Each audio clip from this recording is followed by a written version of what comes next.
Good afternoon. Good afternoon. Good afternoon, Ashwini. Ashwini, കഴിഞ്ഞ ക്ലാസ്സിൽ നമ്മള് ഇൻപേഷ്യന്റ് തീർന്നിട്ടുണ്ടായിരുന്നോ? ഓർമ്മയുണ്ടോ? അശ്വിനി കേറിയിട്ടുണ്ടായിരുന്നോ? ഇല്ല, ഞാൻ കേറിയില്ല. പക്ഷെ ഇൻപേഷ്യന്റ് റെസ്പോൺസിബിലിറ്റീസ് ഓഫ് നഴ്സസ് ഒക്കെ കഴിഞ്ഞായിരുന്നു. Last admission from emergency department അവിടെ ഉണ്ട്. ഇത് പോവാൻ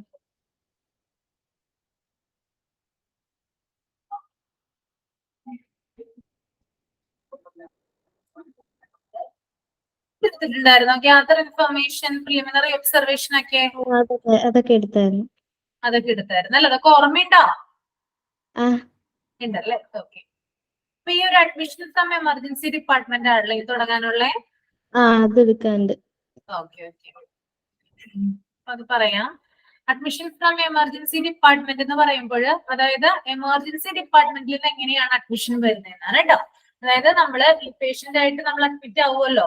അപ്പൊ അങ്ങനെ അഡ്മിറ്റ് ആവുമ്പോൾ അതിനു മുമ്പായിട്ട് നമ്മൾ എമർജൻസി ഡിപ്പാർട്ട്മെന്റിലാണ് ആദ്യം ചെല്ലുന്നതെങ്കിൽ അവിടെ നിന്ന് നമ്മൾ എങ്ങനെയാണ് ഇൻപേഷ്യന്റിലേക്ക് കൊണ്ടുപോവാന്നാണ് ഇതിനകത്ത് കൊടുത്തിരിക്കുന്നത് കേട്ടോ. അപ്പൊ അതിനകത്ത് ഫസ്റ്റ് പോയിന്റ് വരുന്നത്, when they get confirmation that a patient has arrived with an emergency to the hospital campus, the first thing they do is a give call to ward boys and patient attendants, shift the patient from ambulance to stretcher. അതായത് patient hospital കോമ്പൗണ്ടിലേക്ക് കടക്കുമ്പോൾ തന്നെ എന്താണ്, അതായത് ആ ക്യാമ്പസിലേക്ക് critical ആയിട്ടുള്ള ഒരു പേഷ്യന്റിനെ കൊണ്ടുവരുമ്പോൾ ആദ്യം തന്നെ എന്താണ്, നമ്മള് ആ ഒരു കോമ്പൗണ്ടിൽ എത്തുമ്പോൾ തന്നെ എന്താണ്, അവിടെയുള്ള എമർജൻസി ഡിപ്പാർട്ട്മെന്റിലുള്ള വാർഡ് ബോയ്സിന് നമ്മള് ഇൻഫോർമേഷൻ കൊടുക്കും. ഓക്കെ, അവിടെയുള്ള അറ്റൻഡർമാർക്ക് നമുക്ക് എന്ത് കൊടുക്കും? ഇൻഫർമേഷൻ കൊടുക്കും. അപ്പോ പേഷ്യന്റിനെ ആ ഒരു അറ്റൻഡർമാർ, അതായത് വാർഡ് ബോയ്സ് ആണ് എന്ത് ചെയ്യുന്നത്? ഷിഫ്റ്റ് ചെയ്യുന്നത്. എങ്ങോട്ട്? ആംബുലൻസിൽ നിന്ന് സ്ട്രെച്ചറിലേക്ക് കേട്ടോ. നമുക്കറിയാം, ഇപ്പൊ എമർജൻസി ആയിട്ട് അല്ലെങ്കിൽ ഒരു ആക്സിഡന്റ് ഒക്കെ ആയിട്ട് ഏതെങ്കിലും ഒരു പേഷ്യന്റ് വന്നു കഴിഞ്ഞാൽ എന്താണ്, പെട്ടെന്ന് തന്നെ വാർഡ് ബോയ്സ് വന്നിട്ടാണ്, നമ്മള് മൂവീസിലൊക്കെ കണ്ടിട്ടില്ലേ? അശ്വിനി കണ്ടിട്ടില്ലേ? അതായത് എമർജൻസി ആയിട്ട് വരുമ്പോൾ ആംബുലൻസിൽ നിന്ന് സ്ട്രെച്ചറിലേക്കും അതുപോലെ തന്നെ ഈ ഒരു വീൽ ചെയറിലേക്കൊക്കെ മാറ്റുന്നത് ഈ ഒരു വാർഡ് ബോയ്സ് ആണ്. ആദ്യത്തെ ഡ്യൂട്ടി എന്ന് പറയുന്നത് വാർഡ് ബോയ്സ് വന്നവരെ ഷിഫ്റ്റ് ചെയ്യാൻ കേട്ടോ. എമർജൻസി ആയിട്ടുള്ള പേഷ്യൻസിനെ വന്ന് ഷിഫ്റ്റ് ചെയ്യുന്നു. രണ്ടാമത്തത്, give a call to medical officer. അതായത് അവിടെ ഒരു മെഡിക്കൽ ഓഫീസർ ഉണ്ടാകും. ആ ഒരു എമർജൻസി ഡിപ്പാർട്ട്മെന്റിൽ ഒരു മെഡിക്കൽ ഓഫീസർ ഉണ്ടാവും.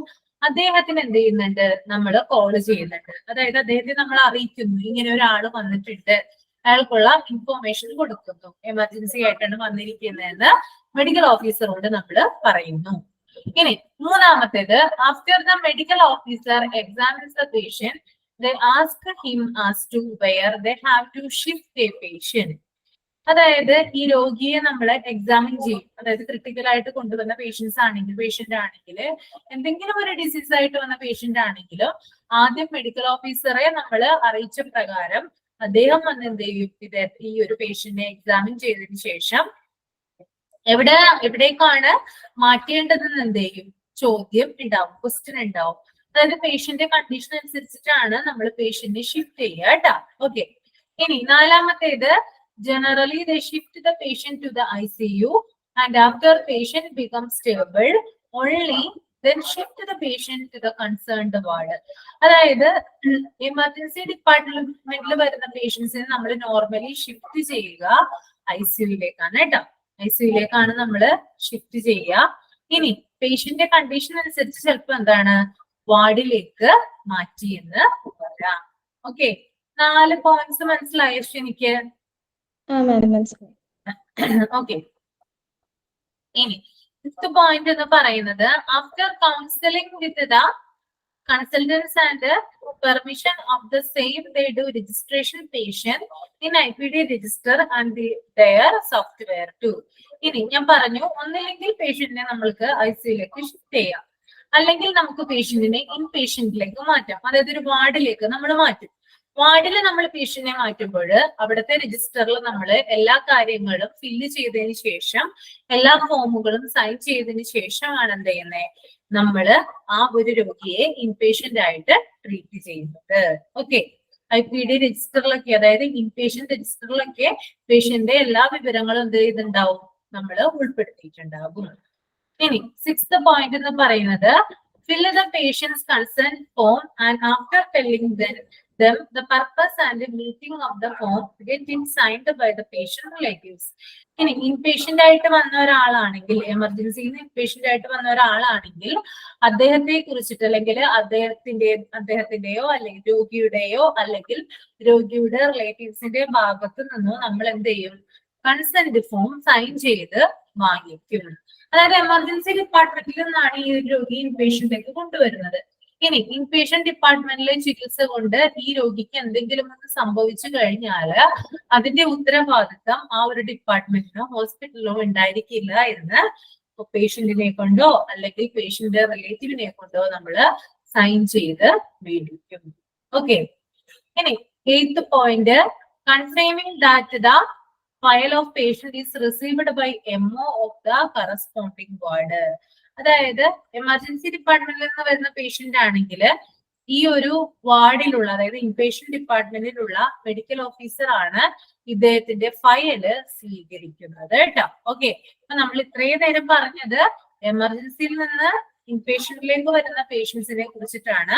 ആദ്യം നമ്മൾ പറഞ്ഞു അങ്ങനെ വരുന്ന പേഷ്യൻസിനെ ആദ്യം വാർഡ് ബോയ്സ് ആണ് അവരെ റിസീവ് ചെയ്യുക, അവരെ ഷിഫ്റ്റ് ചെയ്യുന്നത് അവർ തന്നെയാണ്. രണ്ടാമത് എമർജൻസിയിലുള്ള ഒരു മെഡിക്കൽ ഓഫീസർക്ക് നമ്മൾ ഇൻഫോം കൊടുക്കുന്നു ഇങ്ങനെ ക്രിട്ടിക്കൽ ആയിട്ട് ഒരാൾ വന്നിട്ടുണ്ടെന്ന്. മൂന്നാമത്തേത് അദ്ദേഹം എന്ത് ചെയ്യുന്നു, പേഷ്യന്റിനെ എക്സാമിൻ ചെയ്ത ശേഷം എങ്ങോട്ടാണ് ഷിഫ്റ്റ് ചെയ്യേണ്ടത് തീരുമാനിക്കുന്നു. ക്രിട്ടിക്കൽ ആയിട്ടുള്ള പേഷ്യന്റ് ആണെങ്കിൽ ICUയിലേക്കും അല്ലെങ്കിൽ അധികം പ്രശ്നമില്ലാത്തവരാണെങ്കിൽ ബന്ധപ്പെട്ട വാർഡിലേക്കും മാറ്റുന്നു.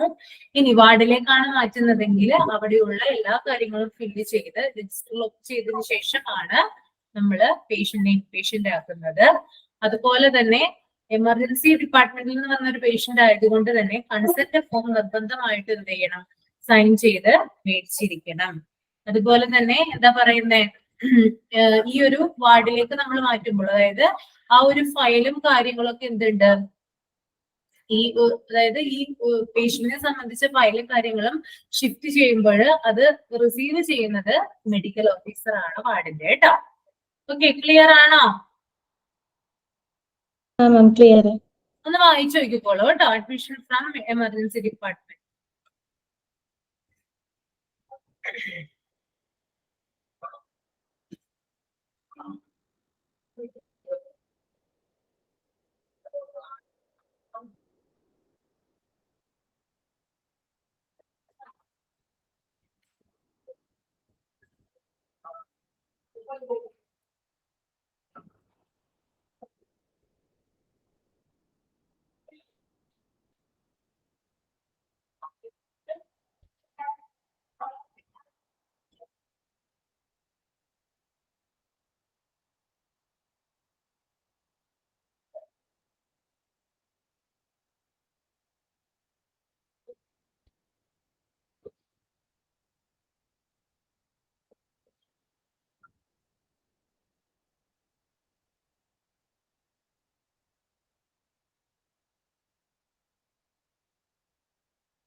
വായിച്ചു മാം.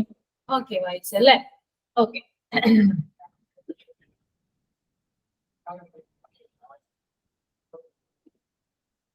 ഇൻപേഷ്യന്റ് ഡിപ്പാർട്ട്മെന്റ് എന്ന് പറഞ്ഞാൽ എന്താ ഇപ്പോ പറഞ്ഞൊന്ന് പറഞ്ഞു. ഇൻപേഷ്യന്റ് ഡിപ്പാർട്ട്മെന്റ്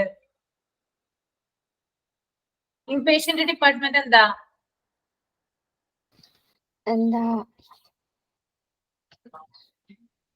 നമ്മള് പറഞ്ഞോ, പേടിക്കണ്ട, പറഞ്ഞോ.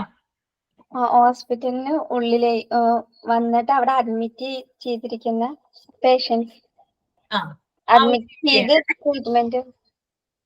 ഓക്കെ, അതായത് പേഷ്യന്റിനെ നമ്മള് അക്കോമഡേറ്റ് ചെയ്തിരിക്കുന്ന ഏരിയയാണ് എന്ത്, ഇൻപേഷ്യന്റ് ഡിപ്പാർട്ട്മെന്റ് എന്ന് പറയുന്നത് അല്ലെ? ഓക്കെ, ഇനി എത്ര മണിക്കൂറാണ് പ്രവർത്തിക്കുന്നത് ഇൻപേഷ്യന്റ് ഡിപ്പാർട്ട്മെന്റ്? അശ്വിനി, എത്ര മണിക്കൂറാണ് പ്രവർത്തിക്കുന്നത് ഫംഗ്ഷൻ? 24 hours. ഓക്കെ, 24/7 അല്ലേ?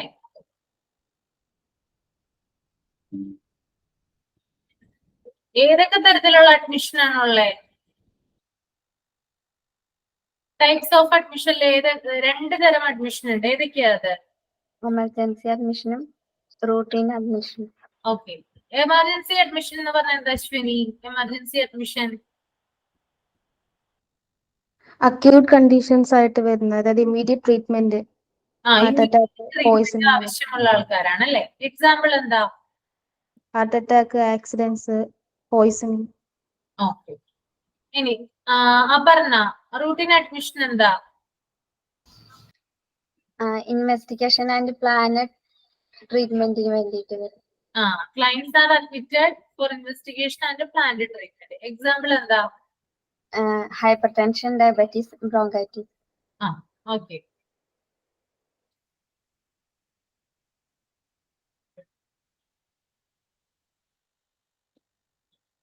പേഷ്യൻസിനെ എങ്ങനെ നമ്മൾ ട്രാൻസ്പോർട്ട് ചെയ്യുന്ന OPD-യിൽ നിന്ന് IPD-യിലേക്ക്? അശ്വിനി, പേഷ്യൻസിനെ നമ്മൾ എങ്ങനെയാ ട്രാൻസ്ഫർ ചെയ്യുന്നേ? OPD to IPD. ഒന്ന് ആദ്യം റിസീവിങ് പേഷ്യന്റിനെ അഡ്മിറ്റ് ചെയ്യും നമ്മൾ ആദ്യം, പേഷ്യന്റ് കംഫർട്ടബിൾ ആകാൻ വേണ്ടിയിട്ട്. അതായത് ട്രാൻസ്പോർട്ടിംഗ് ആയിട്ട് നമ്മൾ പറയുന്നത് എങ്ങനെയാ? ട്രാൻസ്പോർട്ടിംഗ് എങ്ങനെയാ വരുന്നത് പേഷ്യൻസിന്റെ? സ്ട്രെച്ചറിൽ. അതായത് ഫസ്റ്റ് പേഷ്യൻസ് എന്ന് പറഞ്ഞാൽ അധികം പ്രശ്നമുള്ള പേഷ്യൻസ് ആണ് അല്ലെ? നടക്കാനൊക്കെ പറ്റുന്ന പേഷ്യൻസ് ആണെങ്കിൽ നമ്മൾ എങ്ങനെയാ അവരെ അവരെ ഫോളോ ചെയ്യുന്നേ? സിസ്റ്റേഴ്സ് അല്ലെ വാർഡ് ബോയ്സ്. ഓക്കെ, ഇനി രണ്ടാമത്തെ കൂട്ടർ എങ്ങനെയാ? സെക്കൻഡ് അവർക്ക് സ്ട്രെച്ചേഴ്സ് അല്ലെ വീൽ ചെയർസ്, ഒട്ടും പറ്റാത്ത പേഷ്യൻസിന്. ഓക്കെ, ഇനി തേർഡ് വണ്ണോ?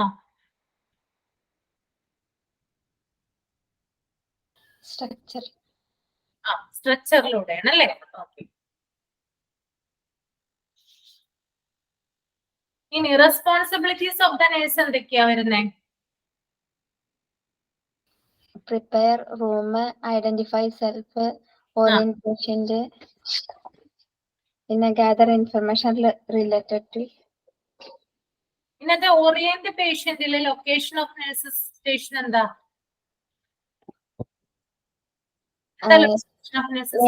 നേഴ്സിന്റെ ലൊക്കേഷനും കാര്യങ്ങളൊക്കെ പറഞ്ഞുകൊടുക്കും.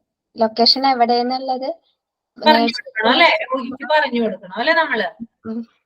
ഓക്കെ, റൂം ബൗണ്ടറീസ് ആണെങ്കിൽ അശ്വിനി, റൂം ബൗണ്ടറീസ് അതായത് ഇപ്പൊ ഒരു പേഷ്യന്റിന്റെ റൂം അത് അവർക്ക് എത്രത്തോളം യൂസ് ചെയ്യാന്നുള്ളത് മറ്റുള്ള പേഷ്യൻസിന്. ഓക്കെ, ഇനി ക്ലോത്ത് സ്റ്റോറേജോ? ക്ലോത്ത് സ്റ്റോറേജ്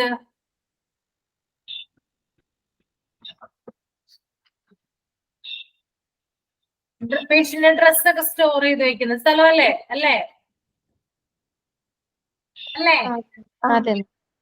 അതെവിടെയാണെന്ന് നമ്മൾ പറഞ്ഞു കൊടുക്കണം. ഇനി കോൾ ലൈറ്റ് ആണെങ്കിൽ അശ്വിനി, കോൾ ലൈറ്റ് പേഷ്യൻസിന് എമർജൻസി ആയിട്ട് നഴ്സസിനെ വിളിക്കാനുണ്ടെങ്കിൽ അലേർട്ടിംഗ് ഡിവൈസ് ആണ് അല്ലേ? ഓക്കെ,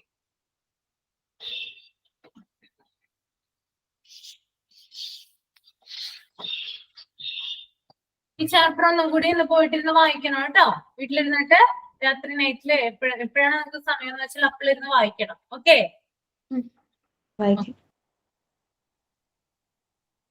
ഈ ചാപ്റ്റർ മനസ്സിലായോ? എന്തെങ്കിലും ഡൗട്ട് ഉണ്ടോ? വേറെ വല്ല എന്തെങ്കിലും കാര്യങ്ങളുണ്ടോ? ഇല്ല, മനസ്സിലായി.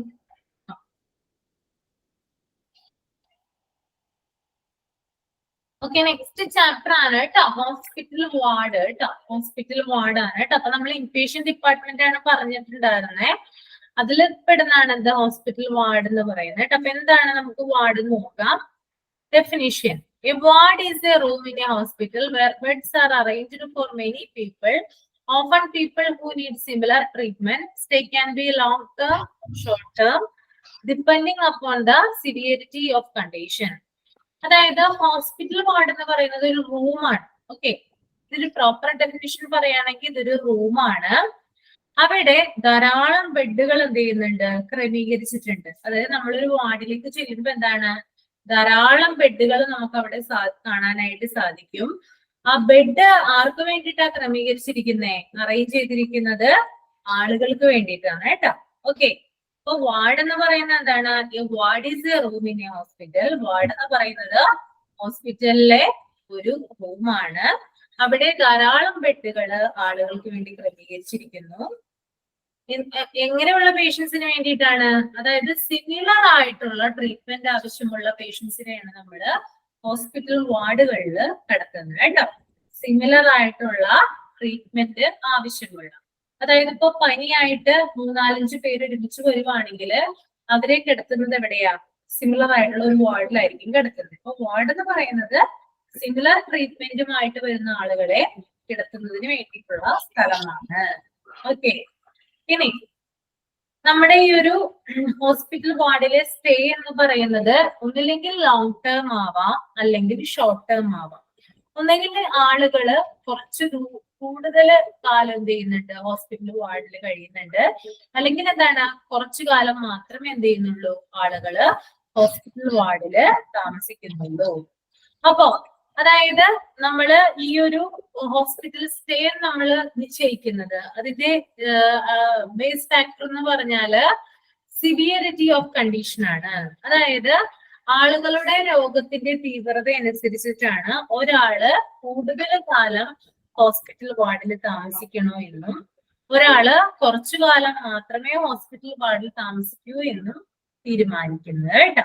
ഓക്കെ, ഇപ്പൊ ഭയങ്കര ഹാർട്ട് അറ്റാക്കുമായിട്ട് വന്ന പേഷ്യന്റ് വന്നിട്ടുണ്ട്, അതുകൂടാതെ അലർജിയുമായിട്ട് ഒരു പേഷ്യന്റ് വന്നിട്ടുണ്ട് വിചാരിക്കാം. ഇതിനകത്ത് ആരായിരിക്കും ഏറ്റവും കൂടുതൽ കാലം അവിടെ നിൽക്കേണ്ടത്, ഹോസ്പിറ്റൽ വാർഡില് താമസിക്കേണ്ടി വരിക? ആരാ? Heart attack. ഹാർട്ട് അറ്റാക്കുമായിട്ട് വന്ന ഒരാളായിരിക്കും കൂടുതൽ കാലം അവിടെ താമസിക്കേണ്ടി വരിക അല്ലെ. അപ്പോ സിവിയറിറ്റി ഓഫ് കണ്ടീഷൻ, രോഗത്തിന്റെ തീവ്രത അനുസരിച്ചിട്ടാണ് രോഗി long term or short term തെരഞ്ഞെടുക്കുന്നത് കേട്ടോ. ഓക്കെ, മനസ്സിലായ ആ ഒരു പാരാഗ്രാഫ് ഡെഫിനിഷൻ? മനസ്സിലായി. ഒന്നും കൂടി പറയാം കേട്ടോ. വാർഡ് എന്ന് പറയുന്നത് ഒരു ഹോസ്പിറ്റൽ റൂമാണ്. അവിടെ ധാരാളം ബെഡുകൾ ക്രമീകരിച്ചിരിക്കുന്നത് ആളുകൾക്ക് വേണ്ടിയിട്ടാണ്. പിന്നെ അതുപോലെ തന്നെ ഈ ആളുകൾ എന്ന് പറയുന്നത് സിമിലർ ട്രീറ്റ്മെന്റിന് വേണ്ടിയിട്ടാണ് ഹോസ്പിറ്റൽ വാർഡിൽ വരുന്നത്. പിന്നെ ഹോസ്പിറ്റൽ വാർഡിലെ സ്റ്റേ എന്ന് പറയുന്നത് ലോങ് ടേം ആകാം, ഷോർട്ട് ടേമും ആകാം. ഈ രണ്ടും നിർണ്ണയിക്കുന്നത്, രണ്ടിന്റെ ബേസ് ഫാക്ടർ എന്ന് പറയുന്നത് രോഗിയുടെ രോഗത്തിന്റെ തീവ്രത അനുസരിച്ചിട്ടാണ് രോഗി കൂടുതൽ കാലം താമസിക്കണോ അല്ലെങ്കിൽ കുറച്ചു കാലം താമസിക്കണോ എന്ന് ചെയ്യിക്കുന്നത് കേട്ടോ. Okay, next one, the purpose of any hospital ward. അതായത് നമ്മുടെ ഹോസ്പിറ്റലുകളിൽ ഓരോരോ ഹോസ്പിറ്റൽ വാർഡുകളുണ്ട് അല്ലെ. ധാരാളം ഹോസ്പിറ്റൽ വാർഡുകൾ ഉണ്ട് ഹോസ്പിറ്റൽസില്. അപ്പോ എന്തിനു വേണ്ടിയിട്ടാണ് ഈ ഹോസ്പിറ്റൽ വാർഡിന്റെ ഉദ്ദേശം, എന്താണ് അത്, മെയിൻ ആയിട്ടുള്ള ഫംഗ്ഷനിങ് എന്താണ് അതിന്റെ എന്നിട്ട് അതാണ് ഇതിനകത്ത് പറയുന്നത്. ഫസ്റ്റ് പോയിന്റ് എന്ന് പറയുന്നത് ഡയഗ്നോസ്റ്റിക് ആൻഡ് ട്രീറ്റ്മെന്റ്. അതായത് രോഗനിർണയത്തിനും രോഗചികിത്സയ്ക്കും വേണ്ടിയിട്ടാണ് നമ്മൾ ഹോസ്പിറ്റൽ വാർഡുകളെ ആശ്രയിക്കുന്നത് കേട്ടോ. ഒരു രോഗം നമുക്ക് വന്നു കഴിഞ്ഞു, അല്ലെങ്കിൽ നമ്മൾ എന്തെങ്കിലും സിംറ്റവുമായിട്ടാണ് ഹോസ്പിറ്റലിൽ ചെല്ലുന്നതെങ്കിൽ ആ സിംറ്റം വെച്ചിട്ട് നമുക്ക് രോഗത്തെ ഡയഗ്നോസ് ചെയ്യാനും, ഡയഗ്നോസ് ചെയ്ത് കഴിഞ്ഞാല് ആ ഒരു രോഗത്തിന് വേണ്ടിയിട്ട് നമുക്ക് ട്രീറ്റ്മെന്റ് കൊടുക്കാനും സാധിക്കണം. അത് സാധിക്കുന്നത് ഹോസ്പിറ്റൽ വാർഡിലൂടെയാണ്. ഓക്കെ, ഇനി സെക്കൻഡ് പോയിന്റ് എന്ന് പറഞ്ഞാല് പ്രൊമോട്ടിങ് ഹെൽത്ത് ആണ്. അതായത് ആരോഗ്യം പരിപാലിക്കുന്നു, അല്ലെങ്കിൽ നമ്മുടെ ആരോഗ്യത്തെ പരിപോഷിപ്പിക്കുന്നു. ഇപ്പൊ ഭയങ്കര വളർച്ചയായിട്ട് വന്നിരിക്കുന്ന ഒരാളാണെന്ന് വിചാരിക്കാം, അയാൾക്ക് രക്തക്കുറവാണെന്ന് വിചാരിക്കാം. ഹോസ്പിറ്റൽ വാർഡിൽ ചെന്നിട്ട് അയാൾക്ക് ട്രീറ്റ്മെന്റ് കൊടുക്കുകയാണ്. ട്രീറ്റ്മെന്റ് കൊടുത്തു കഴിയുമ്പോൾ ആവശ്യമായിട്ടുള്ള മരുന്നുകളും മറ്റും എന്താണ് ആളിന്റെ ബോഡിയിൽ കുത്തിരിച്ചിട്ടാണ് കൊടുക്കുന്നത്. ധാരാളം അയൺ കണ്ടന്റ് അടങ്ങിയിട്ടുള്ള ആന്റിബയോട്ടിക്സും കാര്യങ്ങളൊക്കെ എന്താണ് നമ്മൾ കൊടുക്കുകയാണെന്ന് വിചാരിക്കാം. അങ്ങനെ കൊടുക്കുമ്പോഴെന്താണ് അദ്ദേഹത്തിന്റെ ആരോഗ്യം നല്ല രീതിയിൽ എന്താണ് വികസിക്കാനായിട്ട് ആരംഭിക്കുന്നു. മെലിഞ്ഞുണങ്ങിയിട്ടുള്ള ആളാണെങ്കിൽ ഈ ഒരു സപ്ലിമെന്റേഷനും അതുപോലെ ഇഞ്ചക്ഷനിലൂടെയൊക്കെ എന്താണ് ആളുടെ ശരീരം തടി വെക്കാനായിട്ട് തുടങ്ങുന്നത് അല്ലെ. അപ്പൊ ആളെന്താണ് സ്റ്റേബിൾ ആയിട്ടുള്ള ഒരു അവസ്ഥയിലാകുന്നു. പ്രൊമോട്ടിങ് ഹെൽത്ത് അല്ലെ, ആ ഒരു ആരോഗ്യം അദ്ദേഹം എന്താ പറയാ അതിനെ പരിപോഷിപ്പിക്കുന്നതിന് വേണ്ടിയിട്ട്. ഇനി നേരെ തിരിച്ചൊന്ന് ചിന്തിച്ചേ, വളരെ തടിയുള്ള ഒബിസിറ്റി ഉള്ള ഒരാളാണെന്ന് വിചാരിക്കുക. ആളുടെ തടി കുറക്കാൻ വേണ്ടിയിട്ട് ഹോസ്പിറ്റലിൽ വന്ന് കിടക്കുന്നു. പ്രോപ്പർ ആയിട്ടുള്ള ഇഞ്ചക്ഷനും കാര്യങ്ങളൊക്കെ എടുത്തിട്ട് എന്താണ് തടി അയാളുടെ കുറയ്ക്കുന്നു. അതും എന്ത് തന്നെയാണ്, പ്രൊമോട്ടിങ് ഹെൽത്ത് ആണ്. പിടികിട്ടിയോ?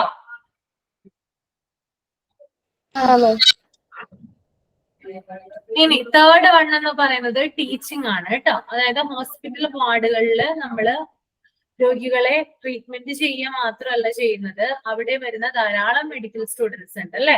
ആ മെഡിക്കൽ സ്റ്റുഡൻസിനെ എന്ത് ചെയ്യുന്നുണ്ട്, നമ്മൾ പഠിപ്പിക്കുന്നത് ഹോസ്പിറ്റൽ വാർഡിൽ കൊണ്ടുപോയിട്ടാണ്. നമുക്കറിയാം, അതായത് രാവിലെയൊക്കെ നിങ്ങൾ വലിയ വലിയ ഹോസ്പിറ്റലൊക്കെ കാണാൻ സാധിക്കും.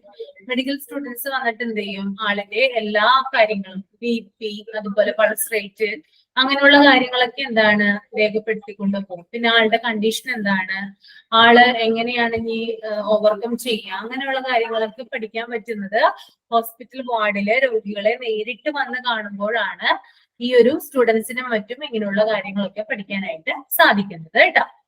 ഇനി നെക്സ്റ്റ് റിസർച്ച്, അതായത് ഈ ഒരു ഹോസ്പിറ്റൽ വാർഡ് മുഖേന നമ്മൾ പല കാര്യങ്ങളും റിസർച്ച് ചെയ്യുന്നുണ്ട്, പല കാര്യങ്ങളും കണ്ടുപിടിക്കുന്നുണ്ട്. അതിനു വേണ്ടിയിട്ട് ഹോസ്പിറ്റൽ വാർഡുകൾ സഹായിക്കുന്നുണ്ട്. Next one, render professional nursing and medical care to patients. അതായത് നല്ല രീതിയിലുള്ള നഴ്സുമാരുടെ പരിചരണം, അതുപോലെ തന്നെ പ്രൊഫഷണൽ ആയിട്ടുള്ള നഴ്സുമാരുടെ സ്കിൽസ്, ഇതൊക്കെ ഉപയോഗിച്ചുകൊണ്ടാണ് നമ്മൾ വാർഡുകളിലെ പേഷ്യൻസിനെ ചികിത്സിക്കുന്നത്. നല്ല രീതിയിൽ ട്രെയിനിങ് കൊടുത്തിട്ടുള്ള പ്രൊഫഷണലി സ്കിൽഡ് ആയിട്ടുള്ള നഴ്സുമാരാണ് ഹോസ്പിറ്റൽ വാർഡുകളിൽ ജോലി ചെയ്യുന്നത്. അപ്പൊ അവരുടെയൊക്കെ പരിചരണം അല്ലെങ്കിൽ അവരുടെയൊക്കെ കെയർ നമുക്ക് നല്ല രീതിയിൽ ലഭിക്കാനായിട്ട് ഹോസ്പിറ്റൽ വാർഡുകള് കാരണമാകാറുണ്ട്. Next, provide necessary equipments, drugs and all other stores equipments for patient care in organised manner. അതുപോലെ തന്നെ നമ്മളിപ്പോ ഒരു ഹോസ്പിറ്റലിൽ പോയി നമ്മളൊരു ഡോക്ടറെ കണ്ടെന്ന് വിചാരിക്കുക. ഡോക്ടറെ കണ്ടിട്ട് ഡോക്ടർ പറയാണ് നിങ്ങളിവിടെ അഡ്മിറ്റ് ചെയ്യണം എന്ന് പറഞ്ഞാൽ നമ്മൾ പറയും എന്താ, അഡ്മിറ്റ് ചെയ്യാനുള്ളൊരു ഇതില്ല, അഡ്മിറ്റ് ഇത് ചെയ്യണ്ട, ഞാൻ കുറച്ചും കൂടി കാര്യങ്ങൾ വീട്ടിൽ പോയിട്ട് സൂക്ഷിച്ച് നോക്കിക്കോളാം, എന്റെ രോഗം കുറഞ്ഞോളും എന്ന് പറഞ്ഞാൽ നമ്മള് അഡ്മിറ്റ് ചെയ്യാൻ തയ്യാറാവുന്നില്ലെന്ന് വിചാരിക്കാം. അവിടെ ചെന്ന് കഴിഞ്ഞാൽ എന്താണ്, ഇയാൾക്ക് റെസ്റ്റ് എടുക്കാൻ പറ്റുന്നില്ല, ഒന്നുമേ തന്നെ ചെയ്യാനായിട്ട് സാധിക്കുന്നില്ല ഡോക്ടർ പറയുന്ന പോലെ. ഇയാളുടെ രോഗം വീണ്ടും പിറ്റേ ദിവസം കൂടുകയാണ്, വീണ്ടും ഹോസ്പിറ്റലിൽ കാണിക്കുന്നു. ഡോക്ടർ പറഞ്ഞു താങ്കളോടല്ലേ ഞാൻ പറഞ്ഞത് ഇവിടെ അഡ്മിറ്റ് ചെയ്യാനായിട്ടെന്ന് പറയാണ്. അപ്പൊ ഇയാൾ പറയാണ് എനിക്ക് വീട്ടില് ഇങ്ങനെ എന്നെ പരിചരിക്കാനൊക്കെ ആളുകളുണ്ട്, പക്ഷെ എന്താണ് ആ ഒരു രീതി വന്നില്ല. അതായത് എനിക്ക് എന്നെ തന്നെ എന്താണ് മെയിൻറ്റെയിൻ ചെയ്യാനൊന്നും സാധിച്ചില്ല, ഹോസ്പിറ്റലിൽ തന്നെ കിടക്കുന്നതാണ് ബെറ്റർ എന്ന് പറയാണ് അയാൾ. അങ്ങനെ അയാളെ ഹോസ്പിറ്റലിൽ അഡ്മിറ്റ് ചെയ്തു. അയാൾക്ക് പ്രോപ്പർ ആയിട്ടുള്ള ചികിത്സകളും മറ്റും കിട്ടി. അയാളെ 7ാമത്തെ ദിവസം ഡിസ്ചാർജ് ആയി പോന്നു. അതായത് ഹോസ്പിറ്റൽ എന്ന് പറഞ്ഞാൽ ധാരാളം എക്യുപ്മെന്റ്സുകളും കാര്യങ്ങളും ഇല്ല, നമ്മുടെ വീട്ടിനേക്കാളും കൂടുതൽ നമ്മളെ കെയർ ചെയ്യുന്ന സ്ഥലമാണത് ഹോസ്പിറ്റൽ എന്ന് പറയുന്നത്. അവിടെ എക്യുപ്മെന്റ്സ് ഉണ്ട്, ഡ്രഗ്സ് ഉണ്ട്, എല്ലാം നമുക്ക് അനുയോജ്യമായ രീതിയിലാണ് എന്ത് ചെയ്യുന്നത് അവിടെ നമുക്ക് സർവീസ് തരുന്നത് കേട്ടോ. ഓക്കെ, അപ്പൊ ഇത്രയും കാര്യങ്ങളാണ് എന്തിൽ വരുന്നത്, the purpose of any hospital വാർഡില് വരുന്നത്. എന്തെങ്കിലും ഡൗട്ട് ഉണ്ടോ? ഇല്ല മാം. ജസ്റ്റ് ഒന്ന് വായിച്ചു നോക്കിക്കോളൂ. ഡെഫിനിഷനും വായിക്കാം, പർപ്പസ് ഓഫ് എനി ഹോസ്പിറ്റൽ വാർഡും വായിക്കാം.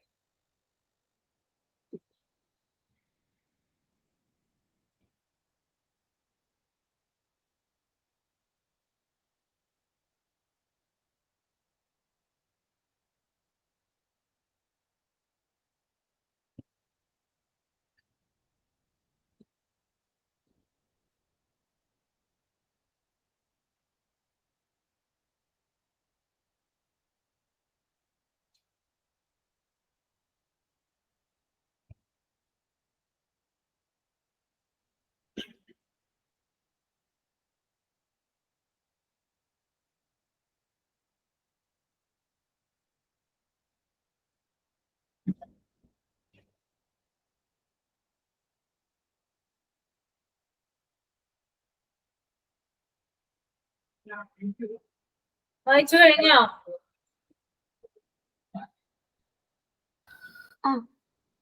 ഓക്കെ, കഴിഞ്ഞു അല്ലേ. Next one is constituents of ward space, അതായത് ഒരു വാർഡ് സ്പേസിലെ ഘടകങ്ങൾ എന്തൊക്കെയാണെന്നാണ് പറയുന്നത് കേട്ടോ.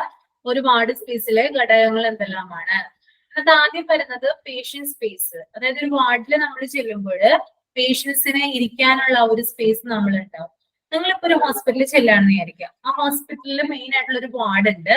ആ വാർഡിൽ നമ്മൾ ചെല്ലുമ്പോൾ വാർഡിൽ കുറെ ബെഡുകളുണ്ട്. ബെഡുകൾ കൂടാതെ കുറെ സ്ഥലത്ത് ചെയർ ഇട്ടിരിക്കുന്നത് കാണാനായിട്ട് സാധിക്കും പുറത്തായിട്ട്. അതായത് വാർഡിനോട് ചേർന്ന് കുറെ സ്ഥലത്ത് ചെയർ ഇട്ടിരിക്കുന്നത് കാണാനായിട്ട് സാധിക്കും. ആ ഒരു സ്പേസ് ആണെന്ത് പേഷ്യന്റ് സ്പേസ് എന്ന് പറയുന്നത് കേട്ടോ. ഓക്കെ, അതായത് പേഷ്യന്റിന് മാത്രമുള്ള സ്പേസ്, അവർക്ക് ഇരിക്കാനൊക്കെയുള്ള സ്പേസ്. ഇനി രണ്ടാമത്തത് നഴ്സിംഗ് സ്പേസ് ആണ്. നഴ്സിംഗ് സ്പേസ് എന്ന് പറയുന്നത് വാർഡിൽ നമ്മൾ ചെല്ലുമ്പോൾ നഴ്സുമാരുടെ ഒരു സ്റ്റേഷൻ ഉണ്ടാവും. നഴ്സുമാര് വന്ന് കാര്യങ്ങളൊക്കെ ചെയ്യുന്ന, അല്ലെങ്കിൽ നഴ്സുമാര് ഇരിക്കുന്ന ഒരു സ്ഥലം ഉണ്ടാവും ഡ്യൂട്ടിയില്. ആ സ്ഥലത്തിനാണ് എന്ത് പറയുന്നത് നമ്മള് നഴ്സിംഗ് സ്പേസ് എന്ന് പറയുന്നത് കേട്ടോ. ഇനി മൂന്നാമത്തത് കോറിഡോർസ് ആണ്. അതായത് ഇടനാഴികൾ, വലിയ വലിയ കോറിഡോർസ് ആണ് ഉണ്ടാവുക. വലിയ വലിയ വാതിലുകളും കാര്യങ്ങളൊക്കെയാണ് ഇവിടെ ഉണ്ടാവുക, ഹോസ്പിറ്റൽ വാർഡില് ഉണ്ടാവുക. അപ്പൊ ഈ മൂന്ന് കാര്യങ്ങളാണ് എന്ത് വരുന്നത് കോൺസ്റ്റുവൻസ് ഓഫ് വാർഡ് സ്പേസിൽ വരുന്നത് കേട്ടോ. First one is patient space, second one is nursing space, and third one is corridors. Okay. ഇനി അടുത്തത് ടൈപ്പ് ഓഫ് വാർഡ്സ്. രണ്ട് തരത്തിലുള്ള വാർഡുകളാണുള്ളത് കേട്ടോ. ഒന്ന് ജനറൽ വാർഡ്സ് ഉണ്ട്, രണ്ട് സ്പെഷ്യലൈസ്ഡ് വാർഡ്സ് ഉണ്ട്. ഓക്കെ, ജനറൽ വാർഡ് എന്ന് പറഞ്ഞാൽ എന്തായിരിക്കും അശ്വിനി? ജനറൽ വാർഡ് ഇപ്പൊ നമുക്ക് സാധാ പനിയൊക്കെ വന്നു കഴിയുമ്പോഴത്തേക്ക് അഡ്മിറ്റ് ചെയ്യുന്ന പോലെ. പനിയൊക്കെ വരുമ്പോ അഡ്മിറ്റ് ചെയ്യണം. നല്ല എല്ലാത്തരം രോഗികളും അവിടെ ഉണ്ടാവും. ജനറൽ വാർഡിൽ നമുക്ക് കാണാനായിട്ട് സാധിക്കും കേട്ടോ. ഓക്കെ, എല്ലാ തരത്തിലുള്ള പേഷ്യൻസിനെയും നമ്മൾ ട്രീറ്റ് ചെയ്യുന്നത് ജനറൽ വാർഡിലാണ് കേട്ടോ. അപ്പൊ സ്പെഷ്യലൈസ്ഡ് വാർഡ് എന്തായിരിക്കും? ഓരോ ഡിപ്പാർട്ട്മെന്റിന്റെ ആയിട്ടുള്ള ഓരോ ഡിപ്പാർട്ട്മെന്റിനും പ്രത്യേകം എന്തുണ്ട്? സ്പെഷ്യലൈസ്ഡ് വാർഡ് ഉണ്ട് കേട്ടോ. അതായത് ഇപ്പൊ കണ്ണുമായി ബന്ധപ്പെട്ടിട്ടുള്ള വാർഡ്, ഒഫ്താൽമോളജി ഡിപ്പാർട്ട്മെന്റുമായി ബന്ധപ്പെട്ട ഒഫ്താൽമോളജി വാർഡ് ഉണ്ടാവും. അതുപോലെ ഗൈനക്കോളജി വാർഡ് ഉണ്ട്, മെറ്റേണിറ്റി വാർഡ് ഉണ്ട്, അങ്ങനെ എന്താണ് ഓർത്തോ വാർഡ് ഉണ്ട്. അങ്ങനെ സ്പെഷ്യലൈസ്ഡ് ആയിട്ടുള്ള വാർഡുകൾ നമുക്ക് ഹോസ്പിറ്റലിൽ ചെന്നാല് കാണാനായിട്ട് സാധിക്കും. ഇതിനകത്ത് ജനറൽ വാർഡിലെ റേഷ്യോ എന്ന് പറയുന്നത് 5:1 ആണ് കേട്ടോ. അതായത് 5:1 എന്ന് പറയുമ്പോൾ ആ ഒരു റേഷ്യോ വരുന്നത് പേഷ്യന്റ് നഴ്സ് റേഷ്യോ ആണ്. അതായത് 5 രോഗികൾക്ക് 1 നഴ്സ് എന്ന ക്രമത്തിലാണ് ജനറൽ വാർഡുകളിൽ നിന്ന് ഉണ്ടാവുക ആ ഒരു റേഷ്യോ വരിക കേട്ടോ. ഒന്ന് നോട്ട് ചെയ്ത് വെച്ചോളൂ കേട്ടോ. 5:1 എന്ന റേഷ്യോ ആണ് ജനറൽ വാർഡില് ആർക്കുണ്ടാവണത്? പേഷ്യന്റ് നഴ്സ് റേഷ്യോ എന്ന് പറയുന്നത് കേട്ടോ. 5 രോഗികൾക്ക് 1 നഴ്സ്, ആ ഒരു ക്രമം ഉണ്ടാവുക.